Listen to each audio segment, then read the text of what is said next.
Pagetunes read.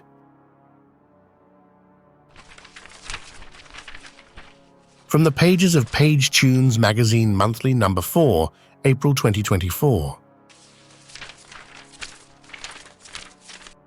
Story and artwork by Michael Zeigerlig. Terror from the depths. The Pacific Ocean stretched before us, its waves moving rhythmically beneath the research vessel's hull. I stood at the helm, my eyes fixed on the horizon.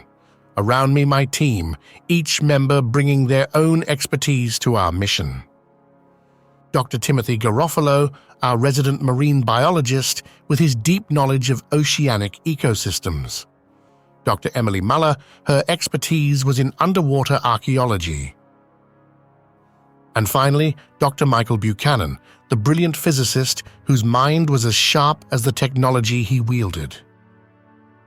My name is Dr. Francis Knowles, and I am the chief marine biologist of this expedition. Our journey had led us here to this remote corner of the Pacific in search of an anomaly that had captured the attention of governments and scientists alike. As we approached the coordinates provided by our sources, we knew little of what awaited us beneath the waves, but we were driven to uncover the truth. Descending into the depths, we were met by a vast underwater canyon, its deepness shrouded in darkness. And at its center, a creature unlike anything we had ever seen.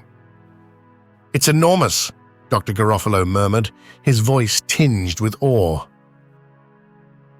Its form was obscured by the murky waters, but even from a distance, its size was staggering.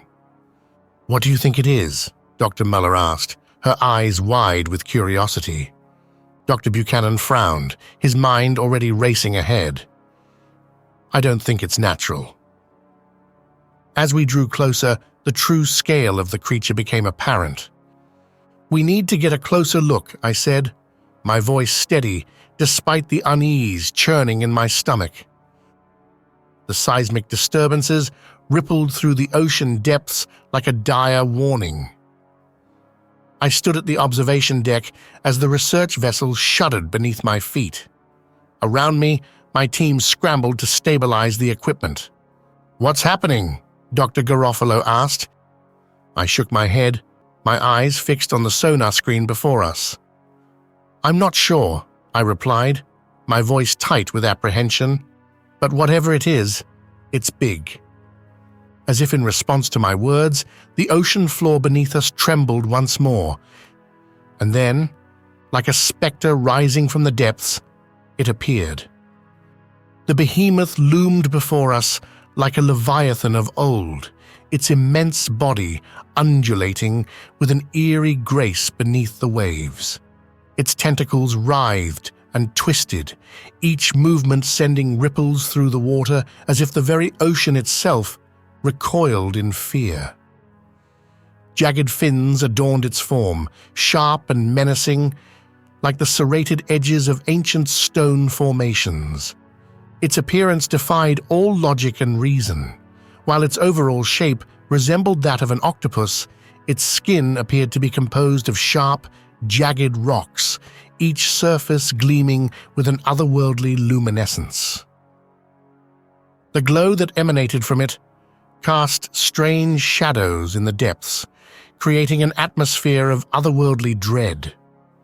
But perhaps most unnerving of all were its eyes, piercing orbs of brilliant light that seemed to burn with a fierce intelligence. "What is it?" Dr. Buchanan asked. I shook my head, my mind racing as I tried to comprehend the enormity of what lay before us. "I don't know," I admitted, my voice barely above a whisper. The creature turned towards us, its gaze fixing on our vessel with an intensity that made my blood run cold. And then, with a deafening roar that echoed through the depths, it began its relentless journey towards the surface. We were able to steer clear of the monstrosity by maneuvering the vessel, but we watched in horror as its massive tentacles were tearing through the water with ferocity. It was like something out of a nightmare, a primal force of destruction unleashed upon an unsuspecting world. From the depths of the ocean's embrace, chaos rose like a tempest unleashed. We watched from the safety of our research vessel as the city of Pacifica, nestled against the coastline, crumbled beneath its titanic bulk, their concrete and steel frames no match for it.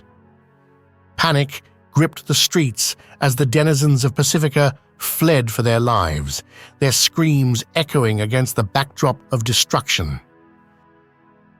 The military, ill-equipped to combat a threat of such magnitude, scrambled to mount a defense, their efforts futile against the overwhelming force. As the monstrosity rampaged through the streets, its tentacles lashed out, smashing through cars, buildings, and anything else that dared to stand in its path. Screams echoed through the air as panicked citizens fled for their lives, their desperate cries drowned out by the cacophony of destruction. And amidst the chaos, the fate of those caught in the creature's path was a grim one. Some were crushed beneath falling debris, their bodies buried beneath tons of twisted metal and shattered glass. Others met their end at the mercy of the creature's tentacles, their screams silenced forever as they were torn apart by its monstrous appendages. And all the while, the military struggled to contain the threat, their weapons proving ineffective against its impenetrable hide. A waking hell unleashed upon an unsuspecting city, its inhabitants powerless to stop the destruction that raged around them. As the chaos unfolded before me, I couldn't help but wonder how it had come to this.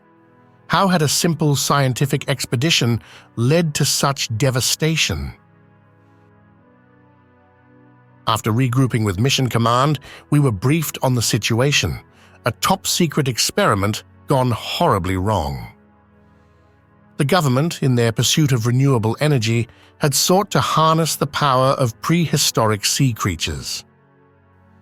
But their hubris had led to catastrophe, as one such creature had been inadvertently mutated into the colossal monster now laying waste to the city.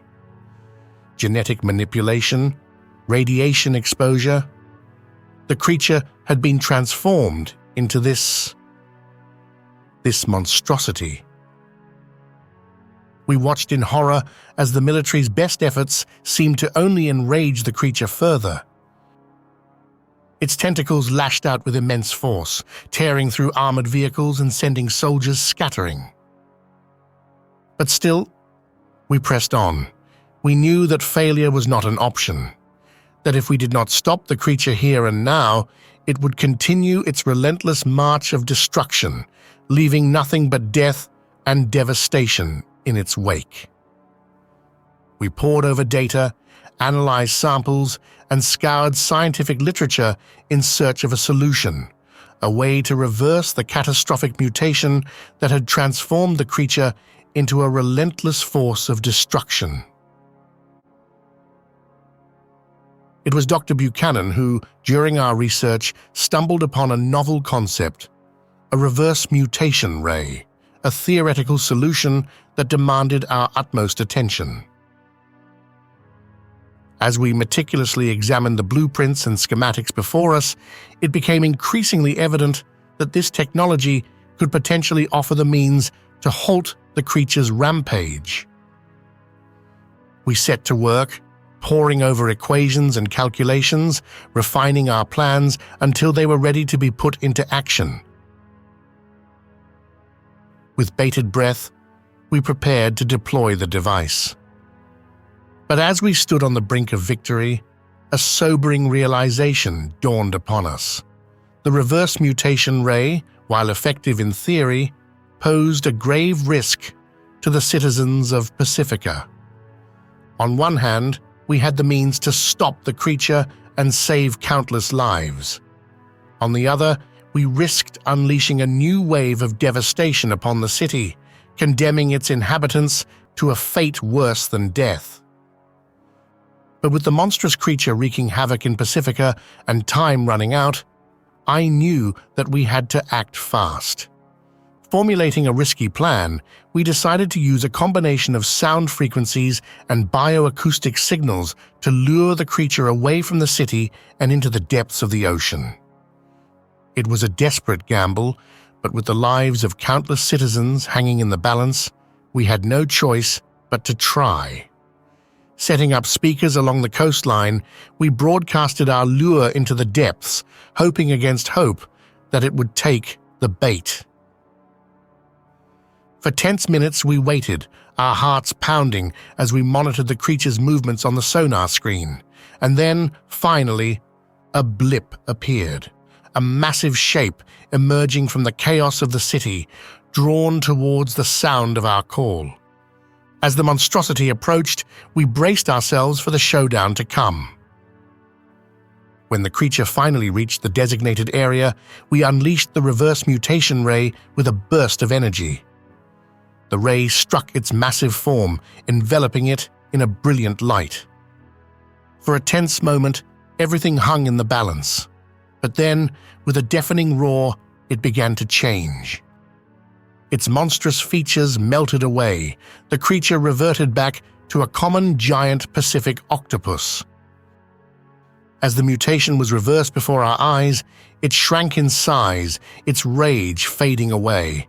With one final burst of energy, it vanished into the depths, leaving behind nothing but a ripple in the water. Exhausted but triumphant, my team and I emerged from the depths. The threat had been vanquished, and Pacifica was safe once more. But as we sailed into the sunset, I couldn't help but wonder what other secrets lay hidden in the depths of the ocean.